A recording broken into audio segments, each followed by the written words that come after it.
Pessoal, eu sou a Sara Machado e você está ouvindo Papo de Laticínios, o podcast que conecta toda a cadeia do leite com muito conteúdo, inovação e, claro, histórias incríveis deste setor que a gente tanto ama. E antes de a gente começar, eu queria fazer um pedido, um convite para vocês se inscreverem no nosso canal. É só procurar por Papo de Laticínios lá no YouTube, se inscrever e acompanhar nossos lançamentos semanais. Aproveite também e siga a gente lá no Spotify e nas nossas redes sociais. Só procurar por @Papo de Laticínios. Nós estamos no TikTok, no LinkedIn, no Instagram, no Facebook. Lá nós compartilhamos os nossos cortes e nós interagimos com vocês. Antes da gente começar, também gostaria de deixar aqui um agradecimento muito especial aos nossos patrocinadores, a Evomilk e o Evoali. A Evomilk é um sistema completo de gestão da cadeia do leite, integrando um software e um aplicativo para apoiar os laticínios em toda operação de campo. Com o Evomilk, você tem o aplicativo do transportador, o aplicativo do técnico e o aplicativo do gestor e o aplicativo do fornecedor de leite. E também uma plataforma completa para acompanhar todo esse fluxo, com dashboards inteligentes. Com o Evomilk, seu laticínios trabalha de forma integrada, com dados confiáveis e uma visão completa da operação. Aproveito também para agradecer a Evoali, que vem transformando a forma como a indústria de alimentos, especialmente os laticínios, gerencia os seus programas de autocontrole. O grande destaque hoje é o Evopac, um aplicativo e um sistema web gerencial que permite digitalizar e automatizar toda a gestão dos programas de autocontrole. Com o Evopac, você planeja, executa e monitora os controles de qualidade com muito mais agilidade e segurança. Para vocês conhecerem mais sobre o Evomilk e o Evopac, vocês podem procurar lá no Instagram por @Evomilk, @Evoali, e vocês podem nos chamar que nós fazemos uma demonstração para vocês. E agora, com todos os nossos recados dados, vamos ao nosso episódio de hoje. Nós vamos falar hoje de um assunto muito diferente, que é bem novidade aí no setor. É recente, por mais que não seja desse ano, desse mês, mas é um assunto recente. Nós vamos falar sobre capa-caseína. E para falar sobre esse assunto com a gente, nós estamos recebendo a Maria de Lourdes. Seja bem-vinda, Maria, ao Papo de Laticínios. Muito obrigada pela disposição, disponibilidade, todo o ajeitamento na agenda, para vir aqui bater esse papo com a gente. Obrigada, Sara. Eu que agradeço muito o convite. É um prazer estar aqui hoje conversando contigo. Obrigada, Maria. E hoje nós vamos falar, como que a genética do leite, como a capa-caseína e o leite A2 pode impactar na produção de queijos e abrir novas oportunidades para produtos e indústrias.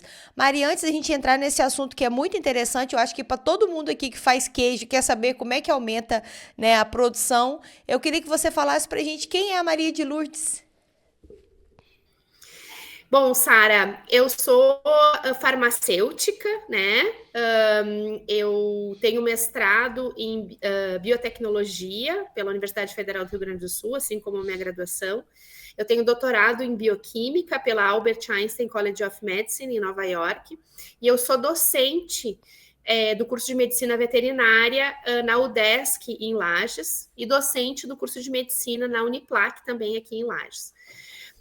Então, eu trabalho com pesquisa que envolve proteínas, mais recentemente proteínas do leite, como docente, como pesquisadora, mas em 2019 eu também fundei uma empresa de biotecnologia, uma startup, que desenvolve testes de diagnóstico, dentre eles alguns testes que são focados na cadeia leiteira, Então, apesar de eu não ser veterinária, nem agrônoma, eu, no início da minha carreira, eu foquei muito na parte de pesquisa em saúde, mas recentemente eu tenho voltado as minhas pesquisas de engenharia de proteínas, engenharia genética, mais voltadas para diagnóstico da cadeia leiteira, no sentido de identificar leites com características específicas, seja leite que tem uma maior produção de queijo, ou um leite de mais fácil de digestão, como é o leite A2. Então, todas essas tecnologias vêm sendo desenvolvidas por mim, junto com uma equipe que faz parte da empresa, da Cienco Biotech, que é essa empresa de biotecnologia que desenvolve testes de diagnóstico rápido. Que legal, Maria. Como é que sobra tempo nessa agenda, com esse tanto de Não, compromisso que você tem? Meu Deus, eu não perdi o sobra. fôlego aqui. Tem que dar um jeito, tem que fazer sobrar. Então, assim, mais uma vez, muito obrigada pela sua disponibilidade aqui para bater esse papo com a gente, né? Você com a agenda tão lotada, né? Com tantos compromissos tão importantes, né? Eu acho que a vida de tanto um docente quanto um discente, né? É uma agenda muito lotada. Então, muito obrigada mais uma vez, Maria. Parabéns, né, pelo trabalho maravilhoso que vocês vêm desenvolvendo. Eu falo que eu fico muito feliz, né, quando a gente vê alguém empenhado, né, em estudar sobre o leite, né? É muito legal. A gente sofre tanto ataque, então quando a gente vê notícias boas, a gente tem que mais é que divulgar mesmo e divulgar muito. Muito legal. Maria, e para quem ainda não sabe, assim como eu, né, o que que é a capa caseína e depois, né, qual que é o impacto dela no queijo? Mas primeiro, o que que é a capa caseína para a gente entender? Então, Sara, o leite tem diversas proteínas, né, importantes, dentre elas as caseínas, e dentre as caseínas existe um tipo de caseína que se chama capa-caseína. E essa proteína, ela é envolvida na estabilização das micelas, né, de gordura do leite. Porque a gordura, a gente sabe que a gordura não se mistura com a água, né? E Uhum. para haver, então, a formação de uma emulsão, que é uma mistura homogênea entre a parte gordurosa do leite e a parte aquosa do leite, né? Para que essas duas fases se misturem, há necessidade da formação de uma emulsão, e algumas proteínas do leite são importantes para fazer essa emulsão, para realmente estabilizar essas gotículas de gordura, né, que são suspensas no leite. E a capa-caseína é uma dessas proteínas que estabiliza as micelas de gordura. Né? Mas essa proteína, ela existe de algumas formas que a gente chama de variantes. O que são variantes? São formas diferentes da mesma proteína que são encontradas em diferentes organismos, né? Então, a capa-caseína, ela é encontrada em 3 principais variantes que a gente chama, que é a variante A, a variante B e a variante E. O que é isso? É a capa-caseína um pouquinho diferente uma da outra, né? Ela é levemente diferente. A A é um pouquinho diferente da B, que é um pouquinho diferente da E. E essas diferenças na capa-caseína fazem com que ela estabilize as micelas de gordura, as gotículas de gordura, de formas diferentes, né? Então, dependendo do tipo de proteína, vai ter uma estabilização diferente. E o que acontece? Quando existe o leite contendo a variante B, que é a forma B dessa proteína, ela forma uma micela de um tamanho apropriado, com características, né, morfológicas apropriadas, que acabam causando uma maior produção de queijo. Então, o coalho acaba sendo um coalho mais firme, né? Ele acaba coagulando de forma mais rápida, ele acaba tendo um rendimento maior, que pode chegar até 30% mais do que outras formas. Isso por quê? Porque aquele leite tem as gotículas de gordura estabilizadas pela capa-caseína do tipo B. Então, essa proteína, ela gera uma característica no leite que faz com que a produção de queijo seja mais eficiente. Então, dessas 3 variantes, a variante A, a variante B e a variante E, a variante B é a melhor de todas. Quando só ela está presente no leite, esse leite ele faz um coalho mais rápido, mais firme e um maior rendimento final. Quando a gente tem a variante E, essa é a pior. Ela forma uma micela com características que não propiciam uma produção de queijo adequada. Né? E a variante A, ela é uma forma intermediária. Ela não é tão boa quanto a variante B, mas ela também não é tão ruim quanto a variante E na produção de queijo. Então, a gente sabe que os animais, eles, para cada proteína, né, produzida pelos animais, a gente sempre produz duas formas, que provém de dois alelos, de dois genes, né? De dois alelos do mesmo gene, perdão. Então, a capa caseína é a mesma coisa, né? O animal, ele tem dois alelos que produzem a capa caseína. Um alelo veio, né, da parte materna e um alelo veio da parte paterna, no caso. Então, no caso da capa caseína B, se o animal produz os dois genes do tipo B, ele produz um leite contendo apenas a capa caseína do tipo B. Então, a produção de queijo, ela é uma produção muito eficiente, porque a única capa caseína que tem ali é a do tipo B. Se o animal produz, por exemplo, um leite com a variante E, então ele é um animal E, esse leite ele vai ter uma baixa produtividade, um baixo rendimento na produção de queijo. E quando o animal tem a variante A, ele tem, né, uma característica intermediária, nem tão benéfico, mas também nem tão maléfico para a produção de queijo. Não sei se fui clara, se tu tem alguma dúvida. Não, eu acho que você foi muito claro, mas para eu entender melhor, então, assim, na verdade, é como se eu tivesse 3 tipos de leite: leite A, leite B e leite E. É isso. Mais ou menos. Porque como cada animal ele tem dois genes para a mesma proteína, então, por exemplo, se o animal for BB para capa caseína, ele vai produzir o leite somente com a variante B. Se ele for AA, ele vai produzir o leite somente com a variante A. Se ele for AB, ele vai produzir um leite em que 50% da capa caseína vai ser do tipo B e 50% vai ser do tipo A. Entendi. Se ele for um animal que tiver a genética BE, a metade da capa caseína vai ser do tipo B e a metade vai ser do tipo E. Dá para entender? Assim, entendi. Então, na verdade, o que a gente tem que buscar, né, pensando na indústria queijeira, é um leite tipo BB. Exatamente. Então, se a gente for fazer um ranking, né, de qual seria o genótipo melhor para a produção de queijo, aqueles animais BB são os mais propícios para a produção de queijo. Aí depois a gente tem o BA, depois a gente tem o AA, depois a gente tem o BE, depois a gente tem o BA e depois a gente tem o... Não, eu me confundi.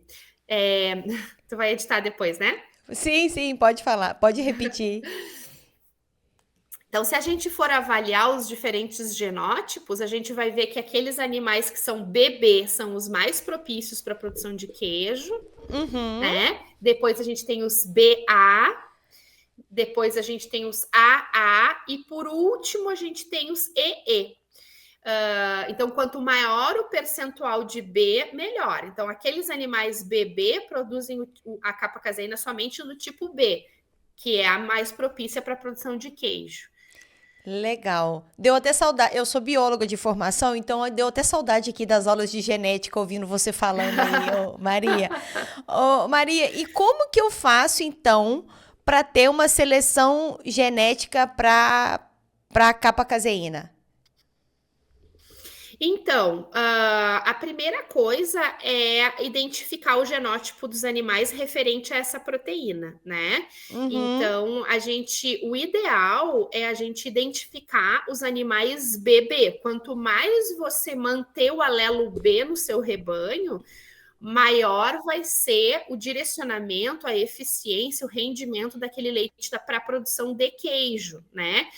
Então, identificar os animais bebê seria o primeiro passo, porque ao identificar esses animais, você pode direcionar o leite desses animais para a produção de queijo e o restante do leite, que não há necessidade de ser específico de genética bebê, ele pode ser utilizado para a produção de outros, né, alimentos, leite fluido, por exemplo. Então, a gente pode já direcionar esses animais com a capa caseína B para a produção de queijo. Então, a primeira coisa é realmente fazer, né, a análise ou do genótipo, que é a análise genética, análise do DNA, ou do fenótipo, que é analisar qual leite possui apenas a proteína do tipo B. Hoje a gente desenvolveu testes rápidos, que parecem testes de gravidez, em que você pinga o leite no dispositivo e você consegue identificar se aquele leite ali é um leite que contém apenas a capa-caseína do tipo B. Então, você já sabe, se você identificou aquele animal, você já pode separar aquele animal, o leite daquele animal para a produção de queijo, porque o rendimento vai ser muito maior, a qualidade desse coalho também vai ser superior. Legal. E a gente já tem algum programa no Brasil focado na seleção para bebê? Não existe nada assim institucionalizado ou com uma organização muito bem elaborada. Na verdade, né, essa característica genética tem se mostrado muito eficiente para a produção de queijo, tem muitos estudos, a literatura científica mostra que está cada vez mais robusta, mostrando dados científicos, né, fortes que evidenciam que a utilização desse. Mas hoje, pelo menos do meu conhecimento, não existe um programa, né, institucional de seleção genética de animais para essa característica da capa. É muito recente, né? Se a gente for falar nas caseínas, a caseína que é mais falada e que tem um melhoramento genético aí mais antigo é a beta-caseína, né? Sim. Em que a gente seleciona os animais para a característica A2A2 da proteína beta-caseína. Essa seleção genética é algo que já vem de mais tempo, então já está mais conhecida e já existem programas direcionados exatamente para a seleção genética nesse sentido. A capa-caseína é algo mais recente, né? Mas é uma seleção genética muito importante, porque além, né, de dar um rendimento maior e um retorno financeiro maior para esse produtor, seja pelo aumento do rendimento, seja pela melhor qualidade do queijo produzido, a gente está contribuindo com a sustentabilidade, porque se eu focar nessa seleção genética, eu vou estar produzindo mais queijo com menos leite. Reduz o desperdício, reduz a pegada de carbono. Então, todas essas características são importantes para aumentar a sustentabilidade na produção queijeira. Muito legal. Maria, existe uma relação entre o leite bebê, por exemplo, né, do que você acabou de explicar, e entre o leite A2? Qual que é a relação entre um Não, e outro? são características diferentes, né? Quando a Tá. gente fala do A2 e do bebê da capa-caseína, a gente está falando de duas proteínas diferentes. As duas são caseínas, mas elas são caseínas diferentes. A beta-caseína é um tipo de proteína do leite. E no caso da beta-caseína, ela também auxilia na estabilização das micelas do leite. Ela é uma fonte importante de aminoácidos desse alimento, mas ela existe. Existem duas variantes principais da beta-caseína, né, no gado, que a gente chama de variante A1 e variante A2. Existem outras variantes? Sim, existem, mas elas são tão pouco frequentes que a gente nem se refere muito em relação a elas. A gente se refere mais às variantes A1 e A2, que é a grande maioria dos animais analisados. A diferença entre essas duas proteínas, ela não tem a ver com a produção de queijo. Nesse caso, a diferença entre a proteína A1 e a proteína A2 reside no fato de como elas são digeridas pelos humanos. Entendi. Então, enquanto a proteína A2 é totalmente digerida, ela é digerida facilmente, completamente digerida no trato digestório humano, a proteína do tipo A1, a variante A1 da beta-caseína, ela não é completamente digerida. E ela gera um peptídeo, que é um pedacinho de proteína, que se chama beta-casomorfina 7. A gente chama ele de BCM7. Esse peptídeo é como se fosse um resíduo gerado pela digestão da beta-caseína do tipo 1. E ele gera uma série de desconfortos intestinais, né? Ele é uma molécula que se liga em alguns receptores, que a gente chama de receptores opioides no trato digestório, e essa ligação faz com que o nosso intestino ele fique mais lento, com uma motilidade mais lenta, e isso gera desconforto, isso gera gases, isso gera dores abdominais. Então, essas dores e esse desconforto é decorrente da presença desse peptídeo. E esse peptídeo ele é gerado quando há digestão da proteína do tipo A1. A proteína do tipo A2, ela é totalmente digerida e ela não gera esse peptídeo. Então, no caso da beta-caseína, por existir duas variantes, a diferença entre elas é no fato de como essas proteínas vão ser digeridas pelo organismo humano. Enquanto uma é facilmente digerida, a outra não é. Então, a proteína A1, que é essa de difícil digestão, ela surgiu por uma mutação da proteína A2, né? Antigamente, todas as proteínas, todas as beta-caseínas eram do tipo A2. Então, se a gente for analisar assim, ó, a proteína do ser humano, o leite materno é A2, a cabra é A2, a búfala, a ovelha, é tudo A2. Mas o gado sofreu uma mutação e gerou a variante A1 há centenas de anos atrás. E essa proteína 1 que ela não é completamente digerida e causa desconforto. Então, nesse caso, a seleção genética é no sentido de escolher animais, né? Reproduzir preferencialmente animais que produzem um leite que só tenha a proteína A2, que é a proteína de fácil digestão. Então, enquanto a gente fala de beta-caseína A1, A2, a gente está olhando para um leite de fácil digestão para os humanos. Quando a gente olha para a capa-caseína, a gente está olhando leites que têm proteínas que vão fazer o leite coagular mais facilmente, com maior rendimento na produção de queijo. Então, são dois enfoques diferentes. São duas proteínas importantes, são importantes fontes de aminoácidos para nossa alimentação, né? Como muitas proteínas do leite, né? É uma molécula, é uma substância que fornece aminoácidos importantíssimos para nossa nutrição, mas que elas acabam tendo características diferentes. Então, a beta-caseína é mais no sentido de uma facilidade de digestão humana, e a capa, ela é envolvida na produção de queijo mesmo. Mas eu posso ter uma vaca com leite A2 e com capa-caseína? Sim, tu pode ter, com certeza, pode ter uma vaca, um animal que seja A2 para a beta-caseína, ou seja, leite de fácil digestão, e ao mesmo tempo ele seja BB, ou seja, ele seja um leite que é mais direcionado para a produção de queijo, ele é mais, né, causa um melhor rendimento, etc., na produção de queijo. Então, nesse caso, eu vou ter um queijo A2. Nossa, né? Queijo com grande rendimento, qualidade, mas também de fácil digestão. Nossa, tomara que isso se popularize rapidamente entre as nossas vaquinhas, porque é tudo que a gente quer. Que legal, Maria, muito interessante. Muito interessante mesmo, né? Assim, é muito interessante isso, né? Porque eu falo assim, eu acho que é muito... o consumidor, né? Eu acho que quer muito isso. Ninguém quer parar de consumir, né, produtos lácteos.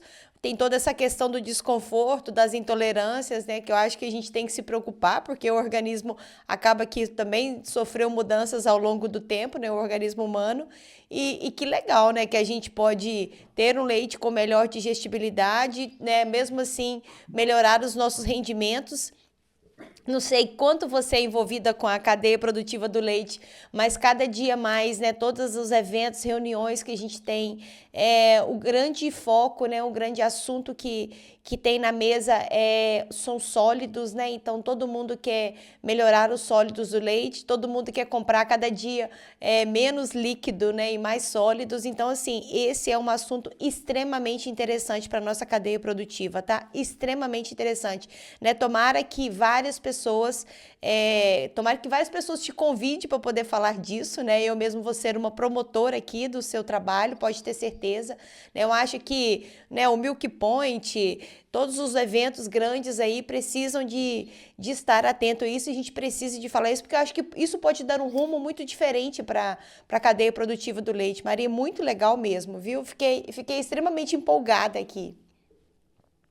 Obrigada, Sara. A gente fica bem feliz de estar podendo contribuir. A gente sabe que a seleção genética é algo assim importante, é algo Sim. que muitas propriedades, né, estão cada vez mais investindo nisso.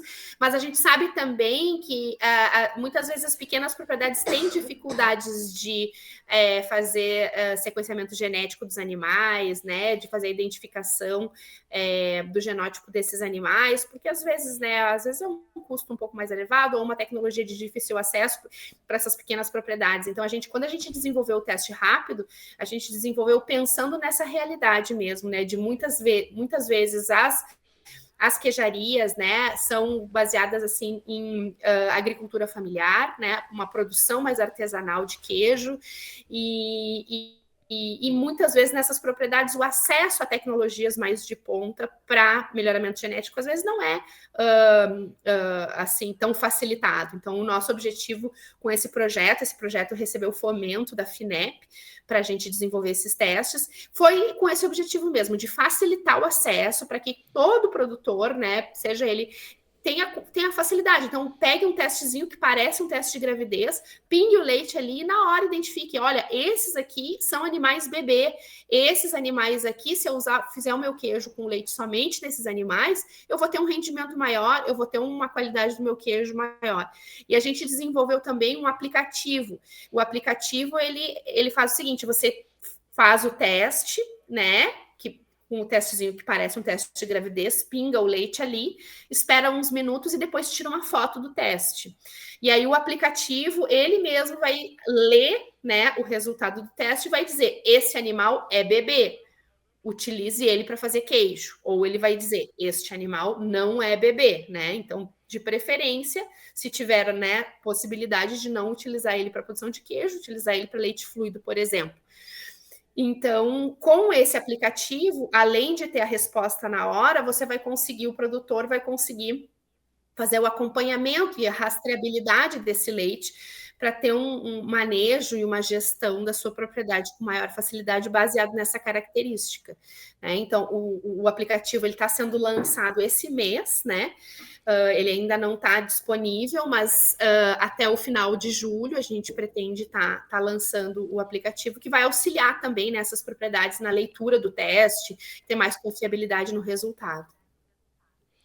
Sim, então hoje o teste da capa caseína, ele funciona basicamente como um teste de gravidez.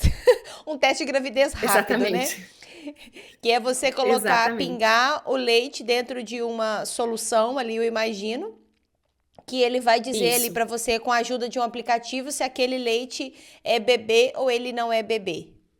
Ser isso, né? Exatamente. Você pega o leite do animal, mistura num frasquinho que a gente fornece com o kit e pinga 2 gotinhas no dispositivo e espera alguns minutos, né? Se aparecerem 2 linhas, bem como um testezinho de gravidez, se aparecerem 2 linhas, aquele animal ali ele é bebê.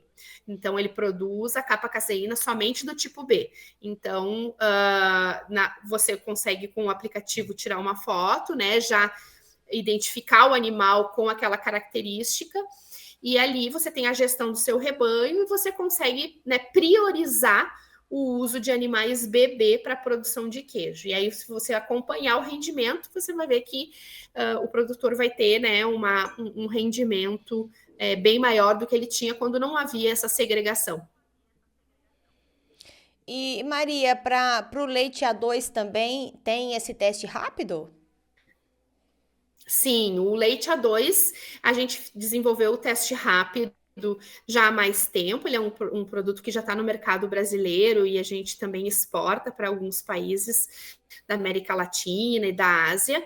É um teste que já está no mercado há um pouco mais de tempo e ele tem o mesmo princípio, né? Você coleta o leite do animal, mistura no frasquinho, pinga 2 gotinhas e espera alguns minutos. Se aparecerem 2 linhas, aquele leite ali, aquele animal, ele é A2A2.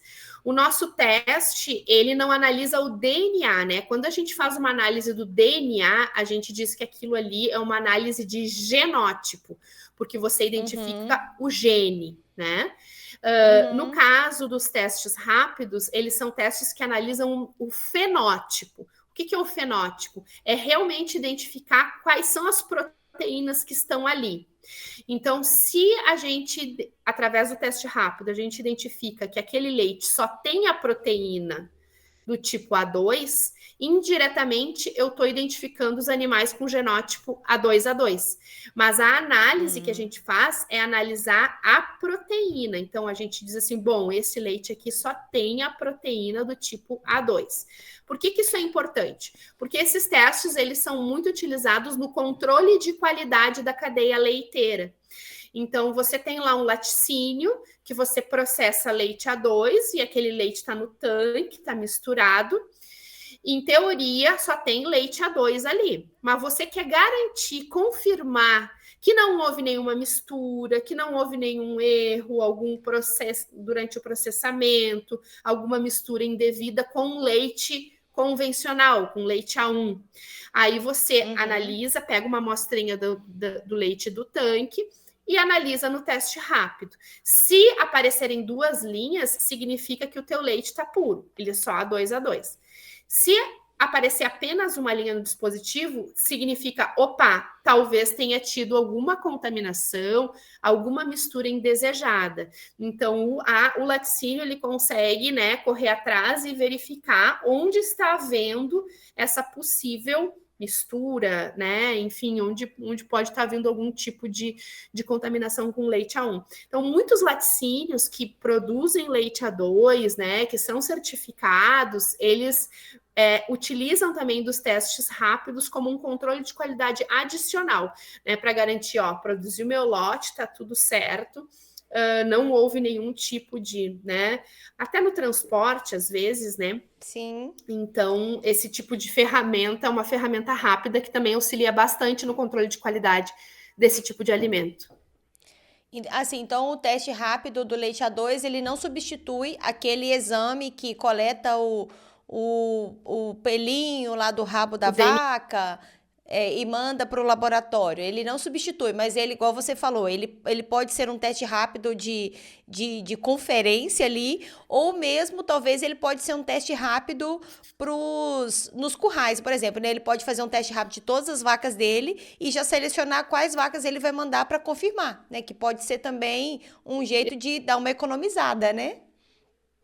Exatamente, é uma triagem. Hoje, as certificadoras que existem no mercado brasileiro, elas, para a certificação, elas precisam do teste de DNA, né? Elas, a legislação exige que os animais, eles tenham o teste de DNA feito. Onde é que o teste rápido ele entra? Ele pode entrar numa triagem do rebanho, né? Então, assim, eu tenho um rebanho lá de 100 animais, né? E eu quero saber quantos são A2A2, né? Quais são os meus animais A2A2. Eu posso fazer rapidamente, com um teste rápido, uma triagem rápida, na hora eu já sei. Esses animais aqui são A2A2. Beleza, agora eu vou querer certificar. Ah, tá, para certificar você vai precisar fazer o DNA. Mas eu vou ter que fazer dos 100 animais, se eu sei que 60 não são A2? Não, eu vou fazer só daqueles que eu sei que são A2A2. Então, isso acaba agilizando, reduzindo o custo, né? Tendo uma série de vantagens no processo da certificação. Só que, além da certificação, na identificação do genótipo desses animais, muitas certificadoras, elas, além de fazer esse protocolo de sequenciamento genético, elas exigem que haja um controle de qualidade durante a produção, né? Porque a gente sabe que mesmo identificando quais são os animais A2A2, pode haver mistura, pode haver, assim, esse tipo de ocorrência acontece em qualquer indústria. todas as indústrias estão passíveis de algum tipo de intercorrência. E é nossa responsabilidade utilizar de todas as ferramentas para evitar que contaminações ou intercorrências acontecem. Isso acontece em qualquer indústria. Então, o que as certificadoras fazem hoje? Elas exigem um controle de qualidade adicional, né, de tempos em tempos, para garantir que esse processo está tudo ok, que não está havendo nenhum tipo de contaminação. Então, utiliza-se o teste rápido nessa manutenção, aí, nesse controle de qualidade durante o processamento do leite. Então, a gente consegue utilizar as tecnologias nessas duas pontas, né? Numa triagem e depois no controle de qualidade da indústria. Muito legal. Ô Maria, e você já sabe se tem algum queijo que se beneficia mais com essas características? Vocês já fizeram algum teste, algum tipo de queijo? Como assim, Sara? Eu falo assim, existe algum queijo, olha, a gente é para qualquer queijo, ou por Ah, exemplo, olha, os queijos maturados se beneficiam um pouco mais, ou os queijos frescos, não sei, vocês já fizeram algum teste diferente com tipos de queijo também para esse tipo de leite? não, a gente não fizemos. É uma boa pergunta. Na verdade, é uma coisa interessante de se fazer. Mas a gente não tem esse dado ainda. Na verdade, a gente está acompanhando algumas propriedades, né, de agricultura familiar, né, algumas Uhum. queijarias artesanais, dentro desse projeto em que a gente foi aprovado, e a gente vai acompanhar ao longo do tempo, e aí a gente vai ter resultados nas mais diferentes situações. Mas realmente avaliar, né, o tipo de queijo, qual deles se beneficia mais, pode ser uma pergunta bem interessante. Eu vou adicionar na nossa pesquisa. Eu acho que de repente pode ser um negócio, né? Porque como a gente faz queijo fresco, queijo maturado, queijo cremoso, né? De repente pode ter algum tipo de queijo que ainda faça mais diferença ainda. Vocês vão observar isso. Eu falo Verdade, assim, verdade. Vamos isso é observar. tudo. Isso tudo é muito interessante porque a gente, né, no nosso mundo de laticínios, a gente fala muito de pagamento de qualidade, de capacidade de pagamento, né, de cada estabelecimento, de cada indústria ali. Então, hoje a gente tem pagamento, né, por gordura e por proteína, por exemplo. Então, assim, eu acho que isso é um jeito. Eu falo que quando a gente conhece mais, né, sobre a eficiência ali daquele tipo de queijo num tipo de produção, né, se for de algum queijo específico ainda.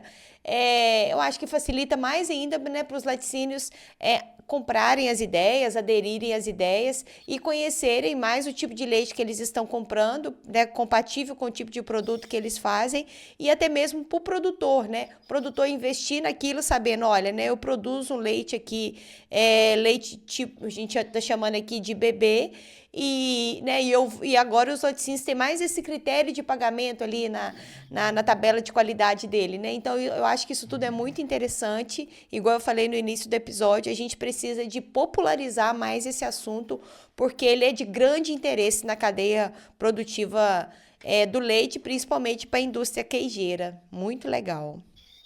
Verdade, é verdade. A gente teve recentemente em alguns eventos, né, de produção de queijo, e a gente identifica que realmente é um conhecimento que está pouco difundido ainda, né, que precisa chegar Uhum. mais no ouvido do produtor, e também com tecnologias acessíveis, porque se a gente fornece tecnologias extremamente complexas e de difícil acesso, acaba que o produtor tem dificuldade de absorver, né? Mas é por isso a ideia realmente desses testes rápidos, que o próprio produtor consiga fazer e tomar decisão ali de maneira rápida, para que a gente consiga contribuir com a sustentabilidade, a eficiência desse setor. Não, exatamente. Eu falo que a gente fica falando todos os dias de competitividade, né? Então, tudo que a gente puder agregar, né, para a gente ser mais competitivo, que a gente faça isso, né? Que a gente esteja aberto às novas tecnologias para a gente ser mais competitivo, né? Eu só posso ser mais competitivo se eu for melhor do que o outro, né? O jeito que eu tenho de ser melhor do que o Sim. outro é como é que eu produzo mais queijo, né, com o mesmo volume de leite aqui. Isso é muito interessante. Acho que essa é a pergunta que E é uma toda indústria tecnologia. queijeira pode falar. Sim.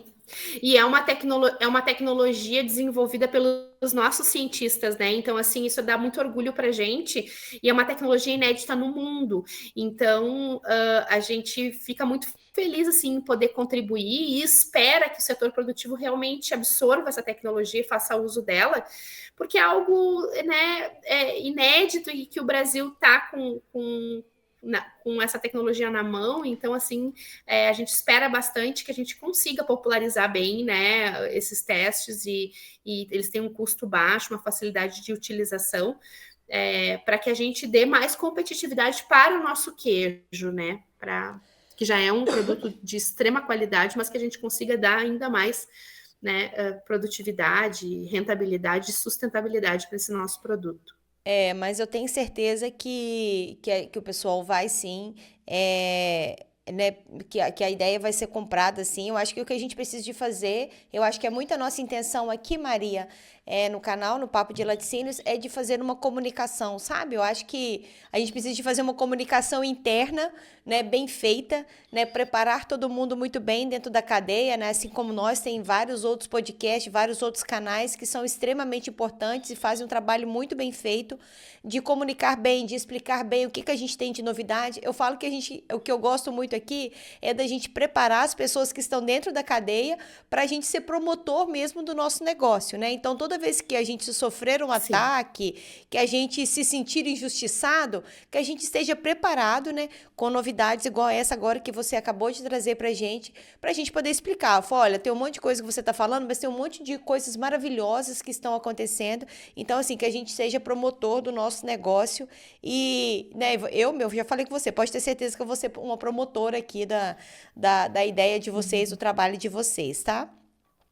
E aí eu queria que Que você falasse bom, um que pouquinho bom. pra gente sobre as tendências, né, pro Brasil em relação às tecnologias, né, genéticas, em comparação com outros países, como é que nós estamos. Queria também que a gente comentasse um pouquinho sobre o consumidor brasileiro, né, se vocês fizeram alguma avaliação do comportamento do consumidor para esse estudo, o que a gente pode esperar para os próximos anos em relação ao comportamento do consumidor, porque eu falo que o comportamento do consumidor é que diz, né, é que manda como é que a gente vai trabalhar nos próximos anos. Em relação a queijo, em relação ao leite A2, toda essa questão de bem-estar, né, de estar bem ali, né, comer um queijo, tomar um leite e não sentir desconforto nenhum.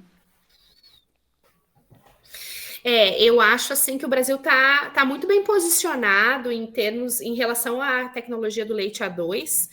A gente observa assim que o Brasil é um dos países mais bem posicionados na seleção genética desses animais, né? A gente observa assim que países asiáticos, na verdade, o leite A2 ele surgiu na Nova Zelândia, Austrália, né? E enfim, ele foi se dissipando, né, para outros países do mundo, e a gente identifica assim que hoje um grande interesse na produção desse tipo de leite acontece em países asiáticos. Os asiáticos eles têm uma sensibilidade ao consumo de leite importante, né? É uma preocupação para os asiáticos, uma melhoria no consumo, um aumento no consumo, uma diminuição da indigestibilidade do leite para essa população, que é uma população mais sensível ao consumo de leite. Então, baseado nisso e atentos a isso, esses países, China, Coreia, Japão, são países que já estão, né, investindo e atentos à seleção genética e à compra de leite A2, né? Se a gente for observar, por exemplo, na China, a China importa leite A2 da Nova Zelândia para a produção de fórmulas infantis, né? Porque se a gente sabe que o leite materno é A2, né? Quando o bebê vai fazer a transição alimentar, ele vai sair do leite materno e vai para o leite de vaca, é muito melhor que as fórmulas sejam feitas, né, com leite A2. Então, a China já está muito atenta a isso e hoje ela importa praticamente 100% das fórmulas infantis são feitas com leite A2 lá e eles importam da Nova Zelândia. Então, a produção de fórmulas é uma tendência, né, muito forte. E tá forte lá, mas está crescendo aqui também. Então, assim, em termos de América Latina, o Brasil com certeza se destaca na seleção genética desses animais. Eu diria até mais que Estados Unidos. Nos Estados Unidos se fala alguma coisa de leite A2, mas não tanto quanto no Brasil. apesar de a nossa produção ainda ser pequena, né? Hoje o nosso consumo de leite A2 é menos do que 1% do leite produzido, mas a gente observa assim que se fala muito mais de leite A2, muito mais marcas estão disponíveis, né?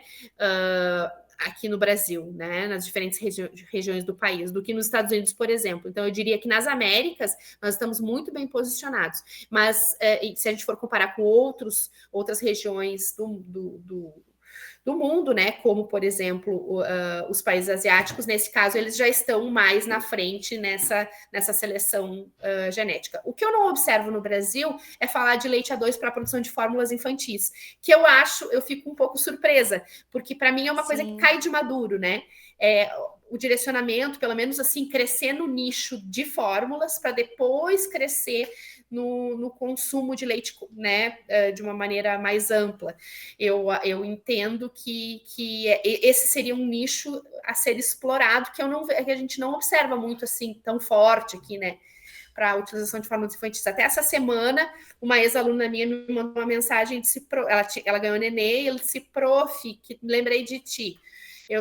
O meu bebê estava chorando muito nos primeiros dias de vida e tal, tomando leite materno, e ela aí se deu por conta que ele estava com problemas digestivos, e ela parou de tomar leite comum e começou a tomar leite A2. E observou que o bebê, a partir dali, ficou muito melhor, dormia bem e não estava com todas aquelas cólicas e aqueles problemas digestivos. Então, assim, a gente sabe que quando a mãe consome leite, né, se ela ingere leite A1, leite convencional, esse peptídeo, que é o BCM7, que é o que causa a indigestão, ele vai para o leite materno também e ele chega até o bebê. Então, a gente observa isso, né, relatos muito frequentes nesse sentido.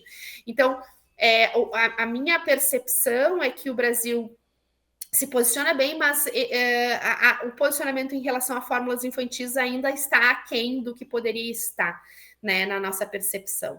Mas quando a gente compara o Brasil com outros países em termos de seleção genética desses animais, a gente observa que a gente realmente está na vanguarda, assim, né? A gente acaba utilizando tecnologias, a gente está muito bem posicionado. E em relação à capa caseína, como é tudo muito, muito novo, é recente no Brasil também falar dessa característica. Então, são artigos, se a gente for comparar o A2 se fala A2 desde a década de 90, né? Já se fala de leite A2. Então, é um tempo, uma maturação sobre o tópico, sobre o conhecimento, né, muito maior. E a capa já é algo mais recente, né? Então, a gente espera que dentro de alguns anos esse tópico seja mais discutido nos encontros e nas propriedades de uma maneira geral. Muito legal, Maria, muito interessante essa questão, né, do nicho para recém-nascido, né, para as formas para recém-nascido, porque faz total sentido, né? E é engraçado, né, como que a gente pensa, caramba, né, nós estamos no ano de 2025 e de repente a gente enxerga ainda oportunidades de novos negócios, né? Então, para quem está aí nesse mercado, é uma ótima oportunidade que com certeza rapidamente vai ser aderida aí por todas as mamães e todos os pediatras, né? Muito interessante. Muito interessante mesmo. Maria, para a gente ir fechando o nosso papo, queria que você deixasse. Primeiro, queria deixar você à vontade para. Talvez eu passou alguma coisa aqui despercebida, que eu não toquei no assunto, que você acha interessante falar, né? Se eu tiver passado, você pode ficar à vontade. E aí eu queria que você deixasse um conselho para a gente, né? Que conselhos que a Maria deixa aqui para os nossos produtores e para a nossa indústria de laticínios começar a olhar, né, para a genética como fator de diferenciação e de eficiência. Olha, Sara, não, eu acho que tu contemplou muito bem todos os tópicos, né? Achei até muito interessante as tuas perguntas. Vou anotar aqui para a gente incluir os tópicos ali dentro da nossa pesquisa. Eu quero só agradecer, realmente, eu acho que esse tipo de espaço é muito importante para a gente falar sobre as tecnologias. A gente tenta, né, ser o mais claro possível e também usar as nossas redes sociais para divulgar as tecnologias, mas quanto mais a gente tiver profissionais, assim como você, né, e a tua equipe, mais a gente potencializa, né, o alcance dos nossos dados, da nossa tecnologia para os produtores. Em termos de conselho, eu não sou veterinária, né? Eu sou bioquímica, mas como bioquímica, a gente entende todas as substâncias importantes do leite, né? Como são importantes cada uma das moléculas, as gorduras, as proteínas, né? Que compõem esse alimento tão importante, e a gente sabe como cada proteína acaba impactando diferentes setores. Então, a capa-caseína impactando a produção de queijo, a beta-caseína impactando a digestibilidade do leite, outras caseínas envolvidas, por exemplo, na produção de whey. Então, tem muita proteína que tem características importantes para diferentes produtos da cadeia leiteira. Então, quanto mais o produtor se familiarizar com esse tópico, mais ele vai agregar valor e ele vai aumentar rendimento e qualidade de produto gerado. Então, a gente vai continuar desenvolvendo tecnologias para esse propósito, e o nosso propósito, o nosso objetivo é tecnologias acessíveis, tecnologias fáceis, baratas, que cheguem na mão do produtor e o produtor consiga fazer ele mesmo, identificar as características e tomar as decisões necessárias, né? Que atenda desde as grandes propriedades até aquelas pequenas propriedades que precisam, né, de um acesso mais facilitado. Então, as nossas redes sociais mostram um pouquinho da nossa tecnologia. No Instagram a gente está com @dairytechbrasil. E a gente está bem aberto assim a qualquer sugestão e dúvidas, e a nossa equipe técnica está sempre, né, disponível para estar auxiliando e falando um pouquinho mais aí das possibilidades de usar os nossos testes rápidos. Muito legal mesmo, Maria, né? Eu ia pedir exatamente isso, você já falou aí, né? Para quem quiser conhecer mais o trabalho de vocês, é só procurar por Dairytech Brasil. Dairytech Brasil. Eu vou deixar também na descrição do episódio, aí o pessoal pode, né, procurar por vocês lá. Muito obrigada mais uma vez. Eu fiquei encantada. Para mim foi uma aula para mim. Tem uns podcasts, tem uns episódios que eu falo, esse episódio foi para mim, né? Adorei mesmo, mas eu tenho certeza que todo o nosso setor ganha muito com esse trabalho de vocês. E fica o meu convite aqui, né, para vocês virem aqui outras vezes para a gente falar mais, explorar mais o assunto, não deixar isso esquecido, né, trazer de repente algum caso de sucesso, né? Já é um sucesso, mas de repente a gente já pode trazer, né, algum produtor que fez isso. Acho que é legal a gente contar as histórias aqui, porque, né, tudo que a gente conta fortalece. Então, fica o convite nosso aqui e um abraço muito, muito carinhoso do Papo de Laticínios para você e sua equipe, Maria.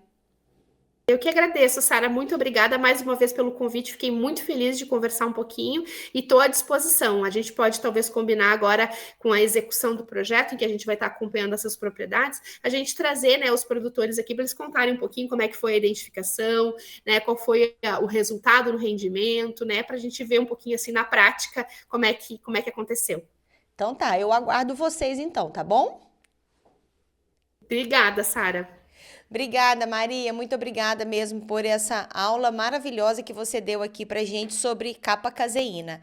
E para você, né, nosso ouvinte, para vocês não perderem nenhum episódio do Papo de Laticínios, igual esse agora que você acabou de ouvir ou de assistir, vocês podem se inscrever no nosso canal. Só procurar por Papo de Laticínios lá no YouTube ou no Spotify e acompanhar nossos lançamentos semanais. Toda segunda-feira tem um episódio novinho no ar.